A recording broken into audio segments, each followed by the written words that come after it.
The tiny dragon who couldn't breathe fire. In a bright, colorful valley surrounded by tall, misty mountains, lived a little dragon named Dizzle.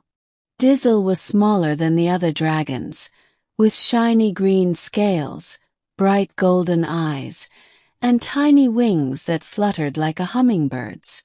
All the dragons in the valley could breathe fire, big warm flames that they used to light up festivals, cook marshmallows, and even carve beautiful patterns into the mountainsides. Every young dragon learned to breathe fire when they turned 5 years old. But not Dizzle. No matter how hard he tried, Dizzle could only blow out puffs of air. He huffed and puffed, squeezed his eyes shut, and even did silly dances hoping it would help, but still not a single spark.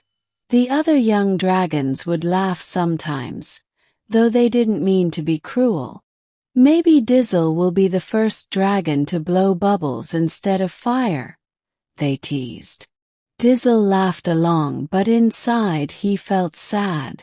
What good is a dragon who can't breathe fire, he wondered. One sunny morning, the dragon elder, a wise old dragon named Emberlin, announced the Great Dragon Festival. All the young dragons were excited. They would perform their fire tricks for the whole valley. Dizzle panicked. What am I going to do? He thought. He didn't want to disappoint his family or miss out on the fun. He decided to visit Emberlin for advice. When Dizzle told him his worry, Emberlin smiled warmly.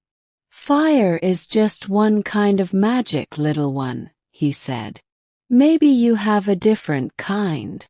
Dizzle didn't quite understand, but he felt a little braver. Over the next few days, he practiced harder than ever. He stood before the mirror, huffed, puffed, and flapped his wings. He tried to feel the fire inside him, but all that came out were bubbles. Big, round, rainbow-colored bubbles. First, Dizzle thought it was just another failure. But then he noticed. These bubbles were magical. They floated gently through the air, glowing with soft light, and when they popped, they sang a sweet, tiny tune. Birds gathered around, and flowers leaned in to listen. Dizzle was amazed.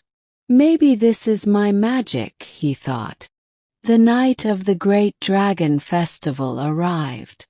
The valley was sparkling with excitement. One by one, the young dragons performed, spinning fire wheels, making fiery sculptures, and even roasting gigantic marshmallows. When it was Dizzle's turn, he took a deep breath. The crowd watched curiously. He huffed, he puffed, and out came the beautiful bubbles. They floated over the crowd, casting shimmering colors everywhere. Some popped with little musical notes. The young dragons cheered. The elder dragons laughed joyfully. Even Emberlin clapped his big, ancient claws together. The valley had never seen anything so magical. From that night on, Dizzle was known as the Bubble Dragon, the one who brought music and color to the skies. And he learned an important lesson. Sometimes being different makes you special. The end.